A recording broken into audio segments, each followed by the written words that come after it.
ఓ మంచి చర్చి, చాలా మంచి బోధకుడు ఆయన. అందులో ఒక యవనస్తురాలు ఒక ఆదివారం ప్రార్థన అయిన తరువాత ఆయన దగ్గరకు వచ్చి, సార్ నేను నెక్స్ట్ వీక్ నుండి ఈ చర్చికి రానని చెప్పింది. ఆయన కారణం అడిగాడు. నువ్వు చక్కగా పాటలు పాడుతావు, మంచిగా ఉంటావు, వాక్యాలు చదువుతావు, ఎందుకు రావుమా అని అడిగాడు. సార్ ఈ చర్చిలో ఆయన ఇట్లాంటోడు, ఈయన ఇట్లాంటోడు, ఆమె అట్లాంటిది, ఏమి ఎట్లాంటిదేనని పాస్టర్ గారు చాలా ఆలోచన చేసి, ఓకే మా మంచిది రావద్దు, అయితే నేను ఒక చిన్న పని చెప్తాను, అది చేసి తర్వాత నువ్వు రావద్దని చెప్పాడు. నువ్వు వస్తానన్నా నేనే వద్దంటాను, ఆ పని చెయ్యి, చెప్పండి అన్నాడు. ఒక గ్లాసులో నీళ్లు తీసుకోమని, ఈ నీళ్లు ఈ మందిరం చుట్టూ 3 సార్లు తిరుగు, ఒక చుక్క కూడా కింద పడకూడదు అని చెప్పినాడు. అమ్మాయి చాలా జాగ్రత్తగా ఒక చుక్క కూడా తొణకకుండా 3 చుట్లు తిరిగి వచ్చి చూపెట్టాది. పాస్టర్ గారు ఒక చుక్క కింద పడలేదని పాస్టర్ గారు అన్నారు. Very good. ఎందుకు చుక్క పడలేదమ్మా అంటే, నేను చాలా కేర్ఫుల్గా చూసుకున్నాను, కేర్ఫుల్గా నడిచాను, అందుకు ఒక చుక్క కూడా పడలేదని పాస్టర్ గారు నవ్వి అన్నాడు.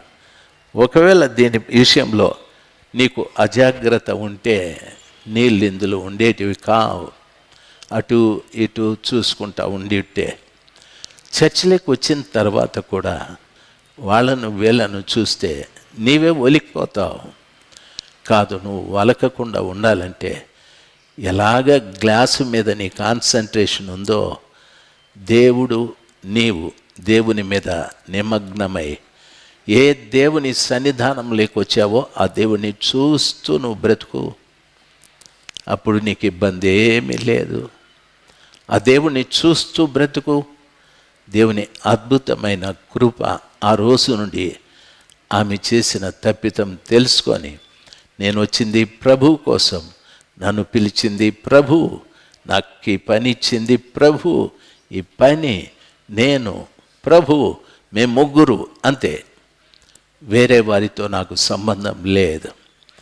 వేరే వారితో ఏదైనా సంబంధం ఉంటే, ఎవరైనా బలహీనులుగా తెలిస్తే వారి కోసం నేను ప్రార్థన చేయడం నాకు ఓపిక లేదు. నేను ప్రార్థన చేయకపోయినా పర్వాలేదు, వారి మీద నింద మోపకూడదు. నింద మోపితే బైబిల్ సెలవిస్తుంది, పరలోక రాజ్యానికి వెళితే సాతానుడు ప్రతివాదిగా మన మీద అపవాదాలు మోపుతూ ఉంటాడు. ఇతరుల మీద అపవాదాలు మోపే వారిలో సాతానుడు అపవిత్రాత్మను పెట్టి వాళ్ళను భక్తిలో ఎదగనివ్వకుండా, వాళ్ళ కుటుంబాన్ని భక్తిలో ఎదగనివ్వకుండా అపవాదుల గురించి మాట్లాడుతూ ఉంటారు. వాడు ఇలాంటి వాడు, వాడు అలాంటి వాడు, వాడు డబ్బు దొంగ, వీడు ఈ దొంగ, ఆ అమ్మాయి అట్లాంటిది, ఈ అబ్బాయి ఎట్లాంటిది అని ఈ అపవాదులు చెప్పడం వలన దేవునికి ఇష్టం లేదు. ఈ అపవాదులు చెప్పే ఆత్మ అతనిలో ఆమెలో ఉంది, దేవునికి ఇష్టం ఉండదు. దేవుని బిడ్డలు ఓ తండ్రిలాగా చెప్తున్నా, ఇన్ని సంవత్సరాలుగా ప్రభువులో మీరు ఎదుగుతూ ఇతరుల మీద అపవాదులు చెప్పడం వలన దేవుని ఆత్మకు దూరమైపోతూ వస్తారు. దేవుని ఆత్మకు దూరమైతే పశ్చాత్తాపడినప్పుడు తిరిగి దేవుని ఆత్మకు దగ్గర అవుతారు. ఈలోపుగా చనిపోతే మన పరిస్థితి ఏమిటి? నరకానికి వెళ్ళాల్సిందే కదా. దయచేసి ఒక మాట చెప్తాను.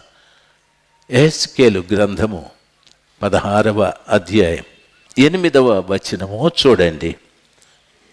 మరియు నేను నీ యొద్దకు వచ్చి నిన్ను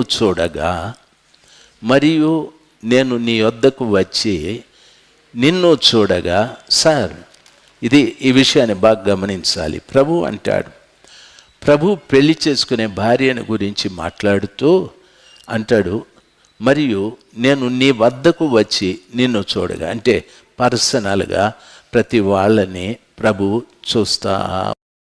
ఇప్పుడు పెండ్లి సమయం అప్పుడు, వివాహము సమయం అప్పుడు నేను నీ వద్దకు వచ్చి నిన్ను చూడగా ఇష్టము పుట్టించు ప్రాయము నీకు వచ్చి ఉండేను. ప్రభు నిన్ను చూసినప్పుడు ఆ ప్రభుల వారికి ఇష్టము పుట్టించే ప్రాయము నీకు వచ్చి ఉండాలి. హల్లెలూయా. దయచేసి బాగా గమనించాలి. కొంతమంది భర్త మాటలు బాగా వింటారు, కొంతమంది భార్య మాటలు బాగా వింటారు, కొంతమంది స్నేహితుల మాటలు బాగా వింటారు. దయచేసి వినకూడదని కాదు, అయితే అవి నిన్ను ఆత్మలో బలపరిచేటివా, ఆత్మలో నిన్ను బలహీనపరిచేటివా ఆలోచించాలి. దయచేసి గమనించాలి. పేతురు, యోహానులు ఉన్నారు, మంచి స్నేహితులు. వారిద్దరు ఎప్పుడు ప్రార్థనలో గడిపేవారు. ఒకరోజు శృంగారం అనే దేవాలయానికి వెళుతుంటే పుట్టుగుడ్డివాడిని, కుంటివాడిని చూసి, మా దగ్గర ఏమీ లేదు, యేసు ఇచ్చింది నీకు ఇస్తామన్నారు, ఏదో ఒకటి ఇవ్వండి, యేసు నామంలో లేచి నడువు అన్నారు. ఎంత మంచి స్నేహితులు, ప్రార్థనా పరులు వాళ్ళు, దేవుని బిడ్డలు, ఎంత మంచి స్నేహితులు. బైబిల్ సెలవిస్తుంది, సన్బలటు, టోబియో అనేవాళ్ళు స్నేహితులు. అక్కడ నెహెమ్యా యెరూషలేము పట్టణాన్ని కట్టేటప్పుడు వెళ్ళి, ఏం కడుతున్నావు, చెత్తను తిరిగి నువ్వు కడుతున్నావా, ఒక నక్క దేని మీద ఎగిరితే గోడలన్నీ కూలిపోతాయని చెడు మాటలు చెప్పారు. ఎన్నో పర్యాలు వారు చేస్తున్నటువంటి పనికి ఆటంకపడ్డారు. ఎన్నో పర్యాలు నెహెమ్యా పనిచేసే వారి చేతిలో ఖడ్గాన్ని పెట్టి, ఎవడైనా వస్తే యుద్ధం చేయండి, లేకపోతే కట్టడాన్ని కట్టండి అని చెప్పారు. దేవుని పిల్లలు గమనించాల్సింది, సన్బలటు, టోబియో యెరూషలేము పట్టణాన్ని కడతా ఉంటే దాన్ని పడగొట్టడానికి చాలా ప్రయత్నాలు చేశారు, చాలా ప్రయత్నాలు. అటువంటి స్నేహాలు ఉండకూడదు. దేవుని బిడ్డలు కట్టేవారుగా ఉండాలి, కానీ పడగొట్టేవారుగా ఉండకూడదు. దేవుని వాక్యం సెలవిస్తుంది, మోషే, అహరోను, మిరియామి, ఆ కుటుంబానికి దేవుడు ఆధిక్యత ఇచ్చాడు. మోషేని నాయకునిగా, అహరోని యాజకుడిగా, మిరియామిని ప్రవక్తనిగా. ఒక్కరోజున ఆ సమాజంలో కలకలం రేగాది. ఆ సమాజంలో రేగిన కలకలం ఏమిటి అంటే, కొరహు కొంతమంది కలిసి, మోషే నువ్వు ఒక్కడివేనా పరిశుద్ధుడివి, మీ అన్న అహరోను ఒక్కడేనా పరిశుద్ధుడు, మేము కూడా లేవి గోత్రానికి సంబంధించిన వారం, మేము కూడా యాజక ధర్మాన్ని నిర్వర్తించగలము, మాకు కూడా యాజక ధర్మాన్ని ఇవ్వండి అని ఎదురు తిరిగారు. ప్రియులారా గమనించాలి. అయితే అది దేవుని నిర్ణయం కాదు, దేవుని నిర్ణయం మోషే, అహరోను, మిరియామే. ఆ గొడవలో వారు చెప్పారు, గొడవలు వద్దండి, మనం ఒక పని చేద్దాం, 12 గోత్రాల వారు ఒక్కొక్క కర్రను తీసుకొచ్చి మందిరంలో ఉంచండి, రేపు ఉదయానికి ఏ కర్ర చిగురిస్తుందో ఆ గోత్రము వారే యాజకులుగా కొలువు చేయాలి అని. ప్రియులారా, ఆ రోజున 12 గోత్రాల వారు కర్రలు తీసుకొచ్చి మందిరంలో పెట్టి ఉదయాన వెళ్ళి చూస్తే అహరోను కర్ర చిగురించాది, అహరోను కర్ర చిగురించాది. దయచేసి గమనించాల్సింది, వాళ్ళు తిరుగుబాటు చేసిన వాళ్ళందరూ కూడా దాతాను, కొరహు, అబీరాము అనేటటువంటి వారిని దేవుడు వేరు చేయమన్నాడు. మోషే చెప్పాడు, లేవీయుల పక్షంగా ఉన్నవారు ఎవరో ఈ వైపుకు రండి అనని. అందరూ వచ్చారు. వారితో పాటు కొరహు భార్య, కొరహు కుమారులు కూడా వచ్చేశారు. వారు నిలిచి ఉన్న స్థలము భూమి నోరు తెరచి వారిని మింగేసింది అన్నారు. స్నేహాలు మంచివిగా చూసుకోవాలి దేవుని బిడ్డలు. ఎందుకంటే యేసు ప్రభు రాకడ దినాల్లో మనమున్నాం. నేనైనా నీవైనా చేసే స్నేహాలు కానీ, లేకపోతే ప్రతిదీ మాట్లాడే మాటలు కానీ నేను అప్పుడప్పుడు చెప్తూ ఉంటాను, చాలా కుటుంబాలలో అన్నం తినేటప్పుడు ఎవరి గురించో మాట్లాడుతూ ఉంటారు. అన్నం తినేటప్పుడు వాళ్ళ సంగతి తెలుసా, వీళ్ళ సంగతి తెలుసా, మాట్లాడుకోండి, తప్పేమీ లేదు. అయితే మీ పిల్లలు వింటూ ఉంటారు, వాళ్ళు చెడిపోతారు, వాళ్ళు పాడైపోతారు. ప్రతి తల్లి తండ్రి బిడ్డలకు మంచి భవిష్యత్తు ఇవ్వాలని ఆశ. అయితే వారిలో మీరు చెడ్డ విత్తనాలు చల్లుతూ ఉంటారు. ఆ చెడు విత్తనాల ద్వారా వారి మంచి భవిష్యత్తు పాడైపోతూ వస్తుంది. పిల్లల ముందు పోట్లాడుకోవడం కానీ, పిల్లల ముందు చెడు మాటలు మాట్లాడడం కానీ, పిల్లల ముందు మనము తప్పుడు కార్యాలు ఏదైనా చేయడం కానీ తెలిస్తే ఆ చిన్న బిడ్డల హృదయాల్లో మా అమ్మ ఇలాంటిది, మా నాయన ఇలాంటి వాడనే ఒక ముద్ర పడిపోతుంది. వారు మంచిగా మాట్లాడతారు, మంచిగా తిరుగుతారు, అంత బాగుంటుంది. ఆ లోపల నీ గురించి ముద్రించబడిన చెడు బిడ్డల్లో నుండి పోదు. ఆ చెడు విత్తనము పెరిగి పెరిగి పెరిగి ఒక్కరోజున వారు కూడా అలాగే తయారవుతారు. ఈ విషయాన్ని బైబిల్ సెలవిస్తుంది. ఏమని చెప్తాదో తెలుసా? ద్రాక్ష చెట్టులో పల్లేరు కాయలైనను, పల్లేరు చెట్లలో ద్రాక్ష కాయలైనను కాయునా అని చెప్పాడు. నేను ద్రాక్ష చెట్టు అయితే ద్రాక్ష ఫలాలే వస్తాయి, పల్లేరు చెట్లలో ద్రాక్ష పండ్లు కాయవు.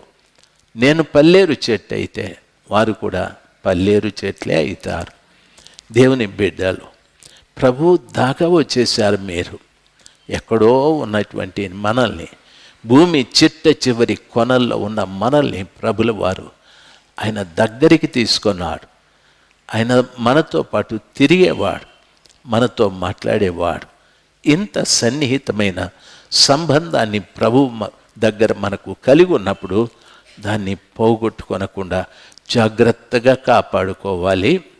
దాన్ని పోగొట్టుకొనకుండా జాగ్రత్తగా కాపాడుకోవటానికి ప్రభు చెప్పిన మాట సమ్మతించి నా మాట వినిన ఎడల మీరు భూమి మీద శ్రేష్టమైన ఫలములు అనుభవిస్తారు. నా మాట వినాలి. మీరు ఒకవేళ నా మాట తిరగబడిన ఎడల, నా ఆజ్ఞను భంగము చేసిన ఎడల మీ మీదికి ఖడ్గమును నేను ఎత్తుదును అని అంటాడు. ఇంత ప్రార్థన చేసి, ఇన్ని ఉపవాసాలు ఉండి, ఇన్ని సంవత్సరాలుగా దేవుని దగ్గరికి వచ్చి అదే దేవుడు మనల్ని విడిపించాడు, మనల్ని విడిపించాడని చెప్పుకుంటూ అదే దేవుడు మన మీద ఖడ్గం విసురుతున్నాడంటే ఎంత దుఃఖము, ఎంత బాధ. దైవ జనాంగమా గమనించాలి.